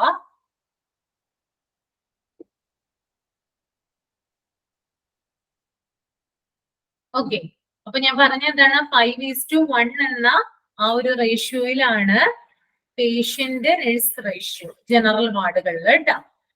ഓക്കെ, ഇനി നെക്സ്റ്റ് വൺ എന്ന് പറയുന്നത് സ്പെഷ്യലൈസ്ഡ് വാർഡ്സ് ആണ്. സ്പെഷ്യലൈസ്ഡ് വാർഡ്സ് എന്ന് പറയുമ്പോൾ നമുക്കറിയാം, ഞാൻ നേരത്തെ പറഞ്ഞാണ്, ഓർത്തോ വാർഡ് ഉണ്ട്, ഒഫ്താൽമോളജി വാർഡ് ഉണ്ട്, ഗൈനക് വാർഡ് ഉണ്ട്, മെറ്റേണിറ്റി വാർഡ് ഉണ്ട്, അങ്ങനെ പലതരം വാർഡുകളുണ്ട് കേട്ടോ. അപ്പൊ ഇതിനകത്ത് എക്സാമ്പിൾ കൊടുത്തിട്ടുണ്ട്. സ്പെഷ്യലൈസ്ഡ് വാർഡ്സിന് എക്സാമ്പിൾ ആയിട്ട് കൊടുത്തിരിക്കുന്നത് എന്താ നോക്കിയേ? Gynaecology maternity ward, oncology medicine surgery, nephrology dialysis cardiology and CTVS, ophthalmology. Okay, gynaecology maternity ward എന്താണ് പ്രത്യേകത? ഏത് പേഷ്യൻസിനെ അവിടെ അഡ്മിറ്റ് ചെയ്യുന്നത്? Pregnant ladies. പ്രഗ്നന്റ് ആയിട്ടുള്ള ലേഡീസിനെയാണ് എവിടെ അഡ്മിറ്റ് ചെയ്യുന്നത്? ഗൈനക് വാർഡിൽ കേട്ടോ. ഗൈനക് വാർഡ് എന്ന് പറയുമ്പോൾ പ്രഗ്നന്റ് ലേഡീസ് മാത്രമാണോ വരുന്നത് അവിടെ? അല്ല അല്ലേ? പിന്നെന്താ? പ്രസവം കഴിഞ്ഞിട്ട്. അത് മെറ്റേണിറ്റി വാർഡാണ് കേട്ടോ. ഓക്കെ, അതായത് ഗൈനക്കോളജി വാർഡില് പ്രഗ്നന്റ് ആയിട്ടുള്ള ലേഡീസ് ഉണ്ടാവും. അവർക്ക് എന്തെങ്കിലും ഹെൽത്ത് ഇഷ്യൂ, ഇപ്പൊ കുഞ്ഞിന് എന്തെങ്കിലും ഹാർട്ട് ബീറ്റ് കുറവാണെങ്കിലോ അല്ലെങ്കിൽ വേറെ എന്തെങ്കിലും ഹെൽത്ത് ഇഷ്യൂ ആയിട്ട് വരുമ്പോ നമ്മൾ ഗൈനിക്കില് വയറുവേദനയോ അങ്ങനെയുള്ള കാര്യങ്ങളൊക്കെ വരുമ്പോൾ നമ്മൾ ഗൈനിക്കിലാണ് പ്രഗ്നന്റ് ലേഡീനെ അഡ്മിറ്റ് ചെയ്യുക. ഇനി ഇപ്പോ യൂട്രസിൽ എന്തെങ്കിലും മുഴയോ അല്ലെങ്കിൽ PCOD-യുമായി ബന്ധപ്പെട്ടുള്ള കാര്യങ്ങളോ അങ്ങനെയൊക്കെയുള്ള സർജറിയും മറ്റും ആവശ്യമായിട്ട് വന്നാല് അവരെയും എവിടെ തന്നെയാണ് അഡ്മിറ്റ് ചെയ്യുക? ഗൈനക്ക്. ഗൈനക് ഡിപ്പാർട്ട്മെന്റിൽ തന്നെയാണ് അഡ്മിറ്റ് ചെയ്യുക. ഇനി മെറ്റേണിറ്റി വാർഡ് എന്ന് പറഞ്ഞാൽ അറിയാലോ, അതായത് പ്രസവാനന്തരമുള്ള ലേഡീസിനെ അഡ്മിറ്റ് ചെയ്യുന്ന സ്ഥലം, അതായത് പ്രസവം കഴിഞ്ഞിട്ടുള്ള ലേഡീസിനേക്ക് അഡ്മിറ്റ് ചെയ്യുന്ന സ്ഥലമാണ് മെറ്റേണിറ്റി വാർഡ് എന്ന് പറയുന്നത് കേട്ടോ. അപ്പോ ഇത്തരത്തിലുള്ള ആളുകളെയാണ് ഗൈനക് ആൻഡ് മെറ്റേണിറ്റി വാർഡില് അഡ്മിറ്റ് ചെയ്യുന്നത്. അപ്പോ സ്ത്രീ രോഗവുമായി ബന്ധപ്പെട്ടിട്ടാണ് ഗൈനക് ഡിപ്പാർട്ട്മെന്റ് പ്രവർത്തിക്കുന്നത് അല്ലെ. അതായത് ലേഡീസിന്റെ സ്ത്രീയുമായി ബന്ധപ്പെട്ട് ഇപ്പോ ഫോർ എക്സാമ്പിൾ പറയുകയാണെങ്കിൽ PCOD ഉണ്ടാവാം, അല്ലെങ്കിൽ PCOS ഉണ്ടാവാം, അല്ലെങ്കിൽ യൂട്രസിന് എന്തെങ്കിലും എന്തെങ്കിലും ഒരു ഇതുണ്ടാവാം, എന്തെങ്കിലും ഇപ്പോ മുഴയോ അല്ലെങ്കിൽ ചെറിയ ചെറിയ കുരുക്കളോ അങ്ങനെയുള്ള കാര്യങ്ങൾ ഉണ്ടാവാം. അപ്പൊ അതുമായി ബന്ധപ്പെട്ടിട്ടുള്ള കാര്യങ്ങൾക്കാണ് എന്ത് ചെയ്യുന്നത്, നമ്മള് ഗൈനക് ഡിപ്പാർട്ട്മെന്റ് രോഗിയെ നമ്മള് അഡ്മിറ്റ് ആക്കുന്നത് കേട്ടോ. അപ്പൊ ഹോർമോണൽ സ്ത്രീകൾക്ക് പ്രത്യേകിച്ചും ഹോർമോണൽ ഡിസീസ് ആണ് കൂടുതലും ഉണ്ടാകുന്നത് അല്ലെ. ഹോർമോണൽ ഇംബാലൻസ് കൊണ്ടാണ് സ്ത്രീകൾക്ക് യൂട്രസിന്റേതായിട്ടുള്ള പ്രശ്നങ്ങൾ ഉണ്ടാകുന്നത്, PCOD ഉണ്ടാകുന്നത്, PCOS ഉണ്ടാകുന്നത്. അപ്പൊ അതുമായി ബന്ധപ്പെട്ടിട്ടുള്ള രോഗങ്ങൾക്ക് ചികിത്സ നടക്കുന്ന സ്ഥലം അല്ലെങ്കിൽ ചികിത്സ പ്രൊവൈഡ് ചെയ്യുന്ന സ്ഥലം ഏതാണെന്ന് വെച്ചാൽ അത് ഗൈനക് ഡിപ്പാർട്ട്മെന്റ് ആണ് കേട്ടോ. Okay, next one oncology. അതിനകത്ത് മെഡിസിൻ കൊടുത്തിട്ടുണ്ട്, സർജറി കൊടുത്തിട്ടുണ്ട്. ഓങ്കോ എന്ത് ഡിപ്പാർട്ട്മെന്റ്? ഓങ്കോളജി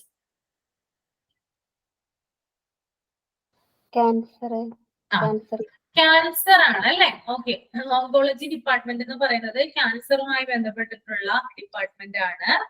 ഓങ്കോളജി അതായത് ഓങ്കോളജിയിലുള്ള ആ ഒരു ഇതിനെ നമ്മൾ എന്താ വിളിക്കുക? ഓങ്കോളജി ഡോക്ടർ എന്താ വിളിക്കുക നമ്മള്? ക്യാൻസർ സ്പെഷ്യലിസ്റ്റിന് എന്താ നമ്മൾ വിളിക്കുക? ഓങ്കോളജിസ്റ്റ് എന്നാണ് വിളിക്കുക കേട്ടോ. കേട്ടിട്ടുണ്ടോ നിങ്ങൾ ഓങ്കോളജിസ്റ്റ്? ഇല്ല, ഓങ്കോളജിസ്റ്റ് എന്നാണ് കേട്ടോ വിളിക്കുക. ക്യാൻസർ സ്പെഷ്യലിസ്റ്റ് ആണ് അദ്ദേഹം. ഓങ്കോളജി എന്ന് പറഞ്ഞാല് ക്യാൻസറുമായി ബന്ധപ്പെട്ടിട്ടുള്ള ഡിപ്പാർട്ട്മെന്റ് ആണ്. എല്ലാ തരത്തിലുള്ള ക്യാൻസർസ് അതിനുള്ള ചികിത്സകളൊക്കെ കൊടുക്കുന്നത് ഈ ഒരു ഡിപ്പാർട്ട്മെന്റിലാണ്. നമ്മുടെ ഹോസ്പിറ്റലുകളിൽ ഈ ഡിപ്പാർട്ട്മെന്റ് പ്രവർത്തിക്കുന്നുണ്ട്. മാത്രമല്ല പ്രത്യേകമായിട്ടുള്ള ഹോസ്പിറ്റലുകളുണ്ട് ക്യാൻസറിന് വേണ്ടി. ഇപ്പോ RCC പോലുള്ള, തിരുവനന്തപുരത്തുള്ള RCC പോലുള്ള റീജിയണൽ ക്യാൻസർ സെന്റർ പോലുള്ള വലിയ വലിയ ഹോസ്പിറ്റലുകൾ എന്തുണ്ട്, ക്യാൻസറിനുള്ള ചികിത്സ പ്രത്യേകമായിട്ടാണ് എന്ത് കൊടുക്കുന്നത്, അവിടെ കൊടുക്കുന്നത് കേട്ടോ. അപ്പൊ ക്യാൻസറുമായി ബന്ധപ്പെട്ടിട്ട് കുറച്ച് കാര്യങ്ങൾ പറയുകയാണെങ്കിൽ നമ്മുടെ ഈ ഒരു ഓങ്കോളജി ആ ഒരു ഡിപ്പാർട്ട്മെന്റിനെ തന്നെ പലതായിട്ട് തിരിച്ചിട്ടുണ്ട്. ഓങ്കോളജി ഡിപ്പാർട്ട്മെന്റിൽ നമ്മൾക്ക് ചെന്ന് കഴിഞ്ഞാല് പേഷ്യൻസിനെ പല കാറ്റഗറി ആയിട്ടാണ് തിരിച്ച് അവര് ട്രീറ്റ്മെന്റ് കൊടുക്കുന്നത്. അതിനകത്ത് ആദ്യത്തേതെന്ന് പറയുന്നത് മെഡിസിൻ ഓങ്കോളജി അഥവാ മെഡിക്കൽ ഓങ്കോളജി എന്നാ പറയാം. Okay, medicine oncology. രണ്ടാമത്തേത് റേഡിയേഷൻ ഓങ്കോളജി. മൂന്നാമത്തേതാണ് സർജിക്കൽ ഓങ്കോളജി. ഓക്കെ, ഏതൊക്കെയാണ് അശ്വിനി ഒന്ന് പറഞ്ഞേ?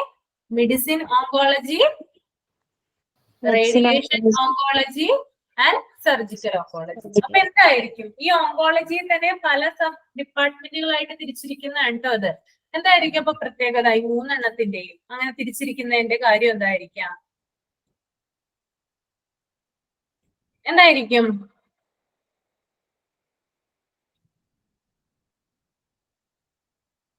അപർണ?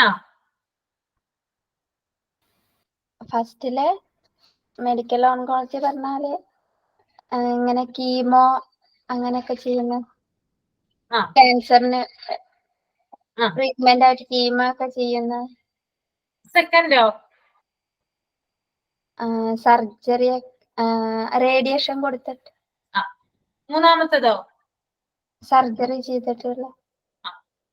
ഞാനൊന്നും കൂടി പറഞ്ഞുതരാം കേട്ടോ വിശദമായിട്ട്. ഒന്ന് നോട്ട് ചെയ്ത് വെക്കണം കേട്ടോ. ഇത് നോട്ട് ചെയ്യുന്നുണ്ടോ നിങ്ങള്? അതായത് മെഡിസിൻ ഓങ്കോളജി, അതായത് മെഡിക്കൽ ഓങ്കോളജി എന്ന് പറയുന്നത് നമ്മള് ഇപ്പൊ ഏർലി ഡയഗ്നോസിസ് ആയിട്ട് രോഗം നമ്മൾ ഡയഗ്നോസ് ചെയ്യുന്ന വിചാരിക്കുക. അതായത് ക്യാൻസറിന്റെ ഫസ്റ്റ് സ്റ്റേജിലാണ് നമ്മൾ രോഗം കണ്ടുപിടിക്കുക എന്ന് വിചാരിക്കുക. ഓക്കെ, അങ്ങനെയുള്ള പേഷ്യൻസിനെ നമ്മൾക്ക് റിക്കവർ ചെയ്യുന്നതിന് വേണ്ടി മെഡിസിൻസിലൂടെയാണ് എന്ത് ചെയ്യുന്നത്, നമ്മള് രോഗിക്ക് ട്രീറ്റ്മെന്റ് കൊടുക്കുന്നത്. അതായത് വളരെ പെട്ടെന്ന് തന്നെ എന്താണ് നമ്മൾ രോഗം കണ്ടുപിടിക്കുകയാണ്. ബട്ട് ഫോർ എക്സാമ്പിൾ പറയുകയാണെങ്കിൽ ഒരു ഹെൽത്ത് ചെക്കപ്പ് നമ്മൾ നടക്കുകയാണ്.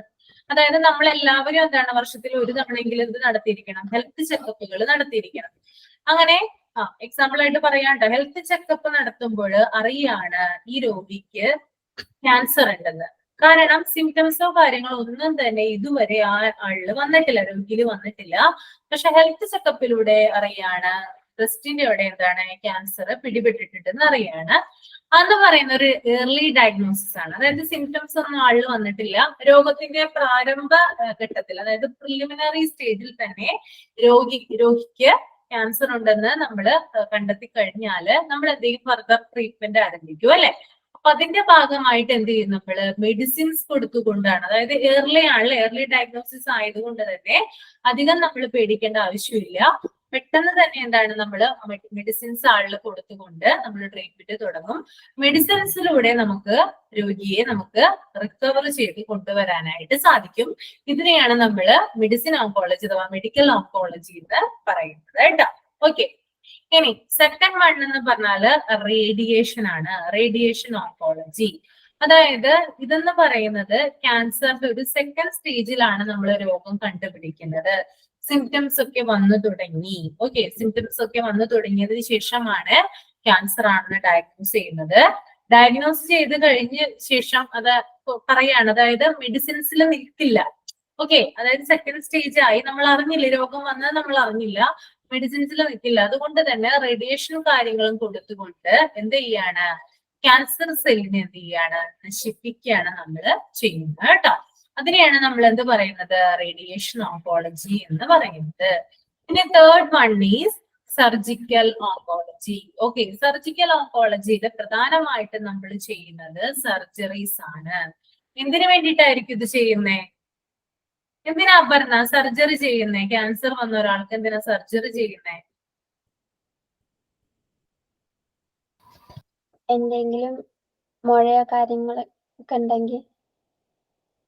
ഓക്കെ, അശ്വിനി അങ്ങനെ തന്നെയാണ്. എന്തിനു വേണ്ടിയിട്ടാ നമ്മള് സർജറി ചെയ്യുന്നേ? അത് കൂടുതൽ സ്പ്രെഡ് ചെയ്യാതെ ആ പാർട്ട് എടുത്ത് കളയാൻ.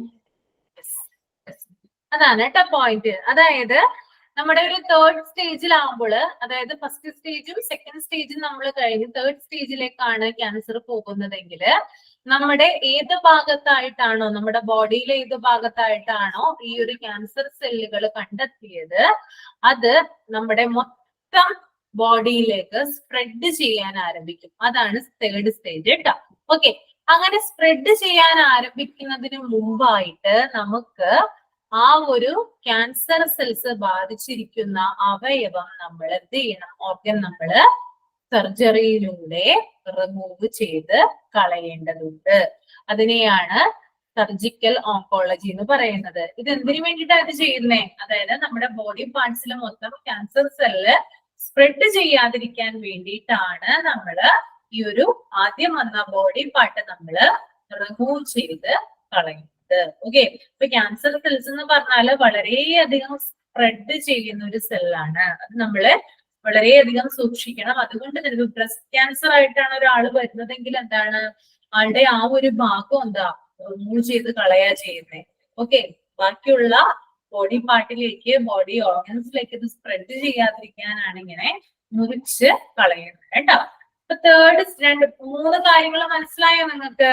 Medical, surgical, radiation. ഓ, സംശയമൊന്നുമില്ലല്ലോ? ഇല്ല.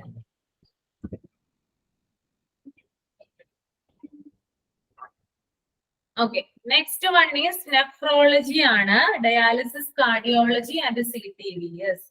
അതായത് നെഫ്രോളജി എന്ന് പറയുമ്പോൾ എന്തുമായി ബന്ധപ്പെട്ടതാ? നമ്മുടെ നമ്മുടെ കിഡ്നിയുമായി ബന്ധപ്പെട്ടിട്ടുള്ള അസുഖങ്ങളൊക്കെ എന്തെങ്കിലും ഉണ്ടെങ്കിൽ എന്താണ്, നമ്മള് പോകുന്ന ഡിപ്പാർട്ട്മെന്റ് ആണ് എന്ത്, നെഫ്രോളജി ഡിപ്പാർട്ട്മെന്റ് എന്ന് പറയുന്നത് അല്ലെ. ഇവിടെ ഡയാലിസിസ് കാര്യങ്ങളൊക്കെ ചെയ്യും അല്ലെ. ഓക്കെ, രക്തം മാറ്റി, അതായത് നമ്മുടെ ബ്ലഡ് ട്രാൻസ്പ്ലാന്റ് ചെയ്ത് വേറെ ബ്ലഡ് എന്ത് ചെയ്യും, നമ്മുടെ ബോഡിയിലേക്കൊക്കെ കയറ്റുന്നത് നെഫ്രോളജി ഡിപ്പാർട്ട്മെന്റിലൂടെയാണ്. അതുപോലെ തന്നെ കാർഡിയോ തൊറാസിസ് വാസ്കുലാർ സർജറി, CTVS കേട്ടോ. അതും എന്തിന്റെ ഇതിലാണ് നടത്തുന്നത്? നെഫ്രോളജി ഡിപ്പാർട്ട്മെന്റിൽ ഇതിലാണ് നടത്തുന്നത്. കാർഡിയോ തെറാസിസ് മസ്കുലർ സർജറി ആണ് CTVS. Cardio CARDIO cardio vascular VASCULAR vascular. Okay, thoracic എഴുതണം കേട്ടോ അതിനു മുമ്പ്. Cardio thoracic THORASIS thoracic vascular surgery. Cardio thoracic vascular surgery ഒക്കെ എന്താണ്? നെഫ്രോളജിയുടെ അണ്ടറിലായിട്ടാണ് വരുന്നത് കേട്ടോ.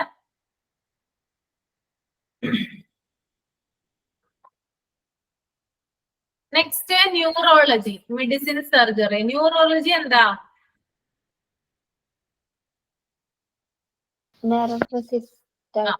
നമ്മുടെ ഞരമ്പുമായി ബന്ധപ്പെട്ടിട്ടുള്ള, നമ്മുടെ നാഡിയുമായി ബന്ധപ്പെട്ടിട്ടുള്ള, നെർവുമായി ബന്ധപ്പെട്ടിട്ടുള്ള ഡിപ്പാർട്ട്മെന്റ് ആണ് എന്ത്? ന്യൂറോളജി എന്ന് പറയുന്നത്. ന്യൂറോളജി തന്നെ എന്താണ്? ന്യൂറോളജിസ്റ്റും ഉണ്ട്, ന്യൂറോ സർജനും ഉണ്ട്. അതായത് എന്തെങ്കിലും നമ്മുടെ ഞരമ്പുമായി ബന്ധപ്പെട്ടിട്ടുള്ള കാര്യങ്ങൾ നമ്മൾ സാധാരണ എന്തെങ്കിലും ഒരു പ്രശ്നമൊക്കെ വന്നാൽ നമ്മൾ ന്യൂറോളജിസ്റ്റിയാണ് കാണിക്കുക. ഇനി എന്തെങ്കിലും കോംപ്ലിക്കേഷൻസും കാര്യങ്ങളൊക്കെ ഉണ്ടെങ്കിൽ നമ്മൾ ന്യൂറോ സർജനെയാണ് കാണിക്കുക. അപ്പൊ അതിൽ തന്നെ എന്താണ്? രണ്ടെണ്ണം ഉണ്ട്, ന്യൂറോളജിസ്റ്റ് ആൻഡ് ന്യൂറോ സർജൻ കേട്ടോ. നമ്മുടെ നെർവുമായി ബന്ധപ്പെട്ടിട്ടുള്ള കാര്യങ്ങളാണെന്ത്? ന്യൂറോളജി കൈകാര്യം ചെയ്യുന്നത്. ഇനി നെക്സ്റ്റ് വൺ എന്താണ്? ഒഫ്താൽമോളജി കേട്ടോ. ഒഫ്താൽമോളജി എന്താ? ഒഫ്താൽമോളജി ഐ പ്രോബ്ലം, നമ്മുടെ ഐ പ്രോബ്ലം കേട്ടോ. അതായത് നമ്മുടെ കണ്ണുമായി ബന്ധപ്പെട്ടിട്ടുള്ള പ്രശ്നങ്ങൾക്കാണ് നമ്മള് ഒഫ്താൽമോളജിസ്റ്റിനെ കാണിക്കുന്നത് അല്ലെ. ഒഫ്താൽമോളജിസ്റ്റ് എന്ന് പറയുന്നത് ഐ സ്പെഷ്യലിസ്റ്റ് ആണ് കേട്ടോ. Ophthalmologist is also known as eye specialist. Okay, ഇപ്പൊ ഫോർ എക്സാമ്പിൾ പറയുകയാണെങ്കിൽ ഗ്ലോക്കോമ, പിന്നെ സിവിയർ ആയിട്ടുള്ള ടീയേഴ്സ്, അതായത് കണ്ണിൽ നിന്ന് ഇങ്ങനെ വെള്ളം വരുന്നുകൊണ്ടിരിക്കുക കുട്ടികളിലൊക്കെ, പിന്നെ കണ്ണിന് ഡ്രൈനെസ് അനുഭവപ്പെടുക, അതുപോലെ തന്നെ കാഴ്ചശക്തിക്ക് എന്തെങ്കിലും ഇത് വരിക, മങ്ങല് വരിക, തിമിരം, അങ്ങനെയുള്ള കാര്യങ്ങൾക്കൊക്കെ നമ്മൾ ആരെയാ കാണിക്കുന്നേ? ഒഫ്താൽമോളജിസ്റ്റ് അല്ലെ, കണ്ണിന്റെ സ്പെഷ്യലിസ്റ്റിനെയാണ് നമ്മൾ കാണിക്കുന്നത്. ഓക്കെ,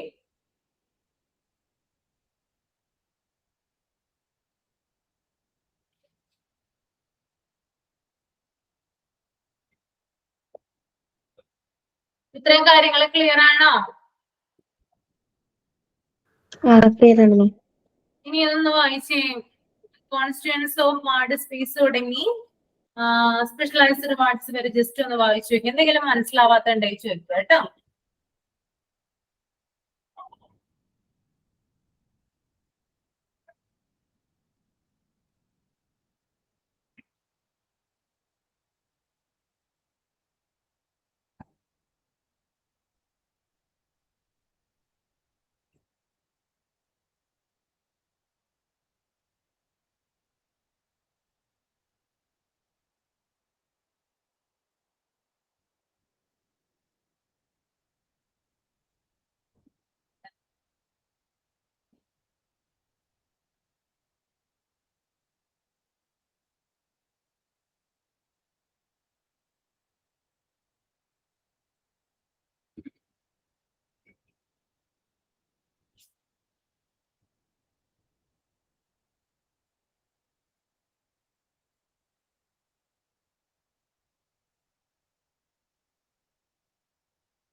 ഓക്കെ, വായിച്ചോ?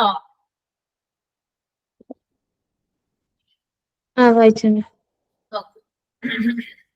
അപ്പൊ കോൺസ്റ്റന്റ് ഓഫ് വാർഡ് സ്പേസിൽ എന്തൊക്കെയാ വരുന്നേ? Patient space, nursing space, corridors. ഇനി ടൈപ്സ് ഓഫ് വാർഡ്സിലോ? General ward, specialized ward. Okay, ഇനി സ്പെഷ്യൽ ഈ ഒരു ജനറൽ വാർഡില് എത്രയാ റേഷ്യോ വരുന്നേ? നഴ്സും പേഷ്യന്റും തമ്മിലുള്ള, പേഷ്യന്റ് നഴ്സും തമ്മിലുള്ള? ഞാൻ പറഞ്ഞിട്ടുണ്ടായിരുന്നല്ലോ 5:1. 5:1. ഓക്കെ. ഇനി സ്പെഷ്യലൈസ്ഡ് വാർഡ്സിന് എക്സാമ്പിൾ എന്തൊക്കെയാ?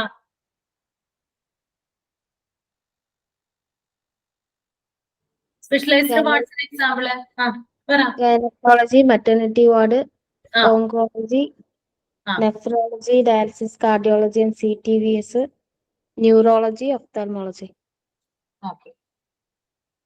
ഇനി നമ്മൾ നോക്കിയേ മെയിൻ കമ്പോണൻസ് ഓഫ് വാർഡ് ഏതൊക്കെയാണെന്നാണ് പറയുന്നത് കേട്ടോ. എന്തൊക്കെയാണ് വാർഡിലെ മെയിൻ കമ്പോണന്റുകൾ എന്തൊക്കെയാണെന്ന് നോക്കാം.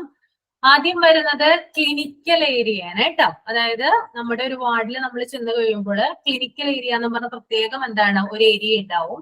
ആ ക്ലിനിക്കൽ ഏരിയയിൽ ഇൻക്ലൂഡഡ് ആയിട്ടുള്ള ചില ഫാക്ടേഴ്സ് എന്തൊക്കെയാണെന്ന് നോക്കിയേ. പേഷ്യന്റ് വരുന്നത് ക്ലിനിക്കൽ ഏരിയയിലാണ് കേട്ടോ. ഓക്കെ. ഒരു വാർഡിൽ നമ്മൾ ചെന്ന് കഴിയുമ്പോൾ അതിനകത്ത് പേഷ്യൻസ് ഇരിക്കുന്ന സ്ഥലം എന്ന് പറയുന്നത് ക്ലിനിക്കൽ ഏരിയയാണ്. ഇനി നഴ്സുമാരുടെ സ്റ്റേഷൻ പ്രവർത്തിക്കുന്നത് ക്ലിനിക്കൽ ഏരിയയിലാണ്. നഴ്സിംഗ് കൗണ്ടർ പ്രവർത്തിക്കുന്നത് എവിടെ തന്നെയാ? അതും ക്ലിനിക്കൽ ഏരിയയിലാണ്. ഓക്കെ. അപ്പോ മെയിൻ കമ്പോണൻസ് ഓഫ് വാർഡിൽ ആദ്യം വരുന്നത് ക്ലിനിക്കൽ ഏരിയ ആണ്. ക്ലിനിക്കൽ ഏരിയയിൽ തന്നെ പേഷ്യന്റ് വരുന്നുണ്ട്, നഴ്സിംഗ് ഏരിയ വരുന്നുണ്ട്, അതുകൂടാതെ നഴ്സിംഗ് കൗണ്ടറും വരുന്നുണ്ട്. ഓക്കെ. ഇനി സെക്കൻഡ് വൺ എന്ന് പറയുന്നത് ഓക്സിലറി ഏരിയ ആണ് കേട്ടോ. ഓക്സിലറി ഏരിയ അതിനകത്ത് വരുന്നത് നഴ്സസ് റൂം കേട്ടോ. നഴ്സസ് റൂം ഓക്സിലറി ഏരിയയിൽ വരുന്നതാണ്. ഡോക്ടേഴ്സ് റൂം വരുന്നുണ്ട്. ഓക്കെ. അപ്പോ നഴ്സസ് റൂം നഴ്സിംഗ് ഏരിയ അല്ല കേട്ടോ. നഴ്സിംഗ് ഏരിയയും നഴ്സിംഗ് കൗണ്ടറും വരുന്നത് എവിടെയാ? ക്ലിനിക്കൽ ഏരിയയുടെ ഭാഗമായിട്ടാണ്. ഓക്സിലറി ഏരിയയില് നഴ്സുമാർക്ക് വേണ്ടിയിട്ടുള്ള പ്രത്യേക റൂം ഉണ്ട്. അതുപോലെ ഡോക്ടേഴ്സിന് വേണ്ടിയിട്ട് എന്തുണ്ട്? പ്രത്യേകം റൂം ഉണ്ട്. ഇത് രണ്ടും വരുന്നത് ഓക്സിലറി ഏരിയയിലാണ്. ഇനി മൂന്നാമത്തത് ഏൻസിലറി ഏരിയ. ഏൻസിലറി ഏരിയയിലിട്ട് വരുന്നതാണ് pantry, day room, trolley bay. Pantry എന്ന് പറഞ്ഞാൽ ഭക്ഷണം കഴിക്കുന്ന സ്ഥലമാണ് കേട്ടോ. അപ്പോ ഒരു വാർഡിൽ നമ്മൾ ചെന്ന് കഴിഞ്ഞാല് ഭക്ഷണം കഴിക്കുന്ന സ്ഥലം അഥവാ പാൻട്രി ഉള്ളത് ആൻസിലറി ഏരിയയുടെ ഭാഗമായിട്ടാണ്. ഡേ റൂം കേട്ടോ. ഓക്കെ. നമ്മള് ഡേ റൂം ക്ലീൻ ചെയ്യുന്നതൊക്കെ കേട്ടോ. Day room. പിന്നെ ട്രോളി ബേ, അതായത് നമ്മൾ ട്രോളികളൊക്കെ മരുന്ന് കൊണ്ടുപോകാനുള്ള ട്രോളികളൊക്കെ സൂക്ഷിക്കുന്നത് എവിടെയാ? ഈ ഒരു ട്രോളി ബേയിലാണ് അല്ലെ. അപ്പൊ അതൊക്കെ സൂക്ഷിക്കുന്നത് ആൻസിലറി ഏരിയയിലാണ്. Next one is sanitary area. Sanitary area എന്ന് പറയുന്നത് അറിയാം എന്താ? ടോയ്ലറ്റ്സും അതുപോലെ തന്നെ ഡേർട്ടി യൂട്ടിലിറ്റി ഇതൊക്കെ ഉള്ളത് എവിടെയാ? സാനിറ്ററി ഏരിയയുടെ ഭാഗമായിട്ടാണ്. ഓക്കെ. ക്ലിയർ ആണോ? ക്ലിയർ. ഓക്കെ. അപ്പൊ ഒന്ന് പറഞ്ഞേ എന്തൊക്കെയാണ് പറഞ്ഞ മെയിൻ കമ്പോണൻസ് ഓഫ് വാർഡിൽ വരുന്നത്? Clinical area, auxiliary area, ancillary area, sanitary area. ഒന്ന് എക്സ്പ്ലെയിൻ ചെയ്ത് പറയാവോ? ക്ലിനിക്കൽ ഏരിയയില് patient, nursing area, nursing counter വരും. ആൻസിലറി ഏരിയയില് നഴ്സ് റൂം, ഡോക്ടേഴ്സ് റൂം. പിന്നെ ആൻസിലറി ഏരിയയില് pantry, day room, trolley bay. Sanitary ഏരിയയില് ടോയ്ലറ്റ്സും ഡേർട്ടി യൂട്ടിലിറ്റി. ഓക്കെ.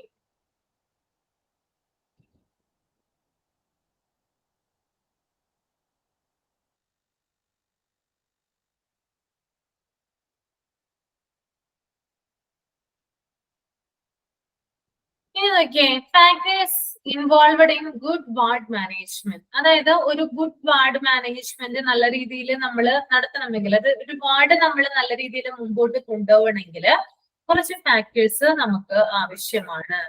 കുറച്ച് ഫാക്ടേഴ്സ് അതിനകത്ത് പെടുന്നുണ്ട്. നല്ലൊരു വാർഡ് മാനേജ്മെന്റും കാര്യങ്ങളും നമ്മൾക്ക് മുമ്പോട്ട് കൊണ്ടുപോകണമെങ്കിൽ.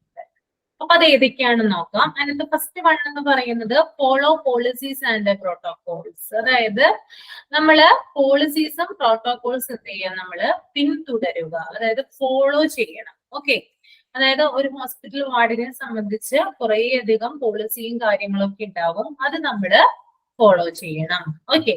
രണ്ടാമത്തത് knowledge of all duties to be performed in the forum. അതുപോലെ തന്നെ ഒരു വാർഡിൽ നമ്മൾ ചെയ്യേണ്ട കാര്യങ്ങളെ കുറിച്ചിട്ട് കൃത്യമായിട്ടുള്ള അറിവ് നമുക്ക് ഉണ്ടായിരിക്കണം. ഓക്കെ. മൂന്നാമത്തത് a planned programme for each day's work.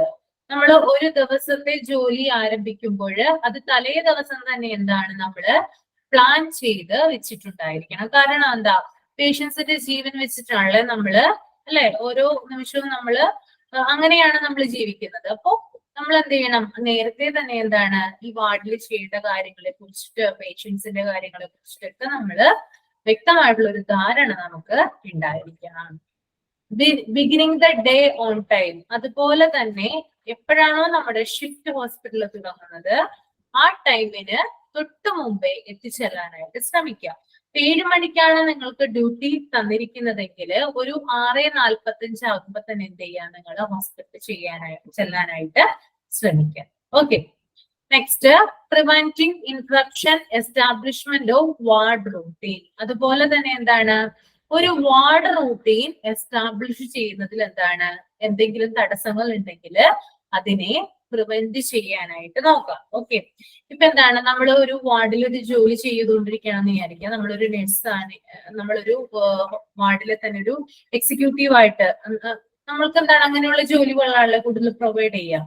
Hospital administration പഠിച്ച കുട്ടികളാണെങ്കിലാണ് എന്ത് ചെയ്യുക, ഇങ്ങനെയുള്ള ജോലികളൊക്കെ നമുക്ക് കിട്ടുക.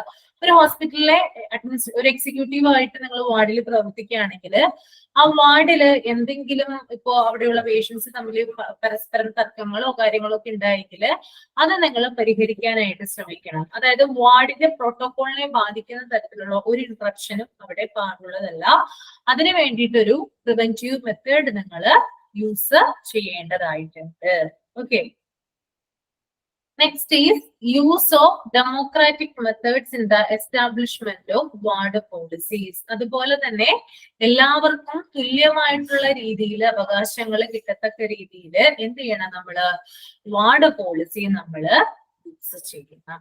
ഓക്കെ, എല്ലാവർക്കും എന്ത് ചെയ്യണം, നമ്മള് തുല്യമായിട്ടുള്ള അവകാശങ്ങളെല്ലാം അവിടെയുള്ള പേഷ്യൻസിന് എല്ലാവർക്കും ഈക്വൽ ആയിട്ടുള്ള സർവീസ് നമുക്ക് പ്രൊവൈഡ് ചെയ്യാനായിട്ട് സാധിക്കണം. അതുപോലെ തന്നെ orientation of new staff members. ഇപ്പൊ പുതിയ സ്റ്റാഫുകൾ, പുതിയ ആളുകൾ ജോലിക്കൊക്കെ വരുവാണെങ്കിൽ അവർക്ക് വേണ്ടിയിട്ടുള്ള ഓറിയന്റേഷൻ, അവയർനെസ് നിങ്ങൾ കൊടുത്തിരിക്കണം. അതായത് ഇപ്പൊ നിങ്ങൾ ഒരു ഹോസ്പിറ്റലിൽ പൊതുവായിട്ട് ജോയിൻ ചെയ്തെന്ന് വിചാരിക്കാം. നിങ്ങൾക്ക് എന്താ അറിയില്ല, ഹോസ്പിറ്റലിനെ കുറിച്ച് അധികം കാര്യങ്ങളൊന്നും അറിയില്ല. അപ്പൊ നിങ്ങൾക്ക് എന്തായാലും ഒരു 3 മാസം ഒരു ട്രെയിനിങ് പീരീഡ് തരും അല്ലെ. ആ ട്രെയിനിങ് പീരീഡിനുള്ളിൽ എന്താണ്, നിങ്ങൾക്ക് അവിടുത്തെ കാര്യങ്ങൾ പഠിച്ചെടുക്കാനായിട്ട് സാധിക്കും. അപ്പൊ നിങ്ങൾക്ക് എന്ത് ചെയ്യാണ്, അവര് ഒരു അവയർനെസ് തരികയാണ് ചെയ്യുന്നത്. അപ്പൊ കൃത്യമായിട്ടുള്ള അവയർനെസ്സും കാര്യങ്ങളും പുതിയ സ്റ്റാഫുകൾക്ക് നമ്മൾ കൊടുത്തിരിക്കണം. അതുപോലെ തന്നെ maintenance of A suitable environment. ആ ഒരു ഹോസ്പിറ്റൽ വാർഡിന്റെ എൻവയൺമെന്റ് നമ്മൾ എപ്പോഴും എന്ത് ചെയ്യണം, മെയിൻറ്റെയിൻ ചെയ്ത് കൊണ്ടുപോകണം. ഇനി provision of supplies and equipment for efficient work. അതായത് നല്ലൊരു വർക്കിന് വേണ്ടിയിട്ടുള്ള, അതായത് എഫിഷ്യന്റ് ആയിട്ടുള്ള വർക്കിന് വേണ്ടിയിട്ടുള്ള കാര്യങ്ങൾ. ഇപ്പോ അത് എക്യുപ്മെന്റ് ആയിക്കോട്ടെ അല്ലെങ്കിൽ സപ്ലൈസ് ആയിക്കോട്ടെ. ഇപ്പോ ഹോസ്പിറ്റലിൽ തന്നെ ധാരാളം എക്യുപ്മെന്റ്സ് യൂസ് ചെയ്യുന്നുണ്ട്, ധാരാളം സേവനങ്ങൾ എല്ലാം നമ്മൾ എന്ത് ചെയ്യണം, വാർഡിലേക്ക് വേണ്ടിയിട്ടുള്ള എല്ലാ കാര്യങ്ങളും നമ്മൾ കൃത്യമായിട്ട് ചെയ്യിപ്പിക്കണം. ഇനി clear cut doctors and nurses orders. അതുപോലെ തന്നെ ഡോക്ടറിന്റെയും അതുപോലെ തന്നെ നഴ്സിന്റെയും ഒക്കെ എന്താണ് ഓർഡറുകൾ നമ്മൾ സ്വീകരിച്ചിരിക്കണം. Accurate records, full reports. അതായത് പേഷ്യന്റിനെ സംബന്ധിച്ചിട്ട് എല്ലാ കാര്യങ്ങളും എന്തായിരിക്കണം, എല്ലാ റിപ്പോർട്ടുകളും കൃത്യമുള്ളത് ആയിരിക്കണം. ഓക്കെ, മനസ്സിലായോ ഇത്രയും കാര്യങ്ങള്? ഓക്കെ, അപ്പൊ ഇത്രയും കാര്യങ്ങളൊന്ന് വായിച്ചേ. അപർണ ഒന്ന് പറഞ്ഞു, ഇത്രയും കാര്യങ്ങളൊന്ന് പറഞ്ഞു. എന്തൊക്കെയാ വാർഡ് മാനേജ്മെന്റിൽ വരുന്നേ? Follow policies and protocols. Knowledge of all duties to be performed in the ward. A planned program for each day work. Beginning the day on time. Preventing interruptions. Establishment of ward routine. Use of democratic methods in the establishment of ward policy. Orientation of new staff members. Maintenance of a suitable environment. Provision of supplies and equipment for efficient work. Clear-cut doctors and nurses orders. Accurate records, full reports. Okay. ഇനി next point നോക്കിയേ, maintenance of high moral among all staff members. അതുപോലെ തന്നെ ഈ സ്റ്റാഫുകളുടെ ഇടയിൽ എപ്പോഴും എന്താണ്, ഉയർന്ന മൂല്യം കാത്തു സൂക്ഷിക്കാനായിട്ട് നമ്മൾ ശ്രദ്ധിക്കണം. അതായത് പേഷ്യന്റിനെ നോക്കുന്ന കാര്യത്തിലാണെങ്കിലും ഹോസ്പിറ്റലിൽ അവർ ഫംഗ്ഷൻ ചെയ്യുന്ന കാര്യത്തിലാണെങ്കിലും വളരെയധികം മൊറാലിറ്റി ഉള്ള, അല്ലെങ്കിൽ എന്താ പറയാ, വളരെയധികം മോറലുള്ള, നല്ല ഒരു സന്മാർഗികമായിട്ട് അല്ലെങ്കിൽ എന്താണ് നല്ല രീതിയിൽ എന്താണ് പ്രവർത്തിക്കുന്ന തരത്തിലുള്ള ആളുകളായിരിക്കണം അവിടെ ഉണ്ടായിരിക്കേണ്ടത്. Establishment of good working relationship within the ward and with the other associates. അതായത് അവിടെ വർക്ക് ചെയ്യുന്ന മറ്റു കൊളീഗ്സ് ആയാലും അവരുമായിട്ട് എന്ത് ചെയ്യണം, നല്ലൊരു ബന്ധം നമ്മള് റിലേഷൻഷിപ്പ് നമ്മള് മെയിൻറ്റെയിൻ ചെയ്ത് കൊണ്ടുപോകണം. അതുപോലെ തന്നെ അതർ അസോസിയേറ്റ്സ് കേട്ടോ.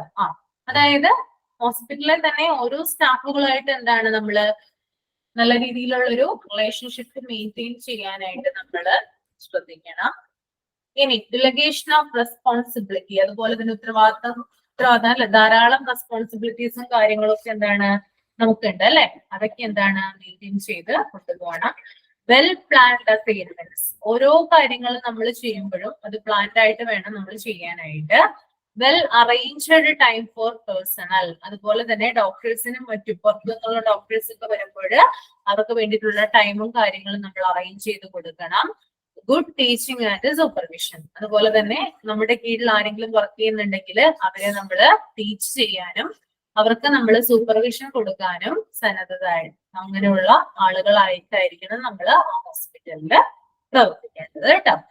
ഓക്കെ, മനസ്സിലായോ? മനസ്സിലായി. ഇന്ന് പോയിട്ട് ഇതൊന്ന് വായിച്ചു നോക്കുക കേട്ടോ.